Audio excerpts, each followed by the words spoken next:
Welcome back to another episode. Today we're covering some headwinds that have developed for gold going into the summer. We'll cover what's changed and what to look for in the near future to see gold bounce higher. Stay tuned. Before we begin, do us a favor and hit the like, subscribe, or share button to support the channel. Gives us a boost and helps keep the channel going and fresh content coming. Thank you.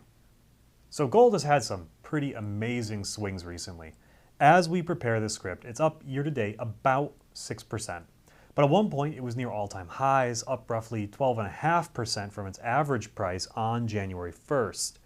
The major catalyst for the price surge was the failure of Silicon Valley Bank, or SVB for short. Since then, several other banks have failed, including larger banks, but they haven't had the same impact as that first failure. And since reaching its peak price in May, gold prices have declined. So what happened? Did everyone sell in May and go away, as the saying goes? Let's examine the reason why SVB's failure had such an impact, and that's going to help us paint the picture for gold's price movements. First, the FDIC insures our deposits in banks, but they only insure up to $250,000. SVB had a lot of wealthy depositors, and roughly 92% of them weren't covered 100%. This means the wealthy weren't sure they were going to get their money back. Imagine having $30 million in a bank account, then being told you're only going to get $250,000 back. So depositor flight occurred, and it especially occurred with the wealthy who had a lot to lose. They moved money into safer areas, and one of those areas was gold. I should also mention that both silver and platinum had similar peaks, so people were using both platinum and silver as safe havens as well. But what happened to the depositors of SVB? Well, the government stepped in and guaranteed all depositors for 100% of their money, including anything beyond the $250,000 guaranteed by the FDIC.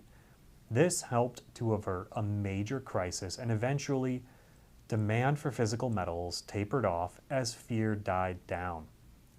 Gold seemed poised to rip higher to set new all-time highs on its spot price, but instead died back below $2,000 an ounce.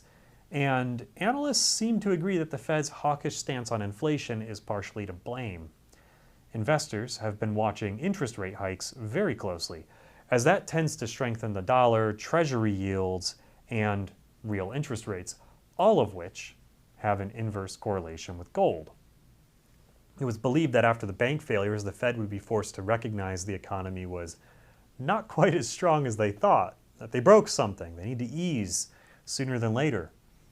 Investors bet that gold would benefit from interest rates relaxing. However, the Fed's June meeting on the 13th ended with a pause on rate hikes and statements from Fed Chair Jerome Powell that said, "We're going higher for longer," and to forget about a rate cut this year. It's now been articulated that we should expect to see at least 2 more rate hikes. This most likely had a cooling effect on demand for precious metals for a couple of reasons, one of which is there are other safe options to put your money in a high interest rate environment. And that brings us to Treasury Bills, or T-bills for short.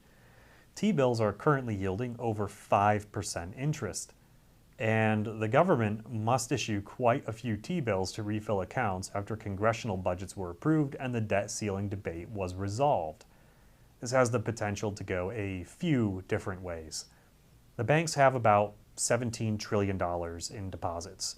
T-bills should vacuum up about $1 trillion. This could put stress on the banks and cause more failures, especially ones that are overexposed to commercial real estate debt. Those failures could reignite depositor flight, especially if the government's safeguards are unable to prevent contagion. As things have quieted down, we've entered the summer doldrums. It's said that precious metal demand and investor demand in general drops going into the summer months. The data on this is a bit mixed, as global events that impact metal demand won't necessarily stop for summer, but it certainly seems to apply this summer. So, what are we expecting to see moving into the future? Well, gold and other precious metals tend to perform well when the world faces unexpected crisis. These are black swan events that are difficult or impossible to predict, like Silicon Valley Bank's collapse, Russia invading Ukraine, or Putin facing an armed rebellion which occurred not so long ago and nearly turned into another full-scale conflict. Gold also performs well in a recession, and the data suggests we may see a recession this year yet. One of the major indicators is the inverted yield curve, which has preceded every major recession in the past by an average of 15 months. This would plot a recession officially occurring in October of this year. One major caveat: while every recession has been preceded by an inverted yield curve, not every inverted yield curve has occurred prior to a recession, so it's not a foolproof indicator. If you're not sure what the inverted yield curve is, a very basic explanation is that normally a T-bill provides a higher yield the longer the maturity date is.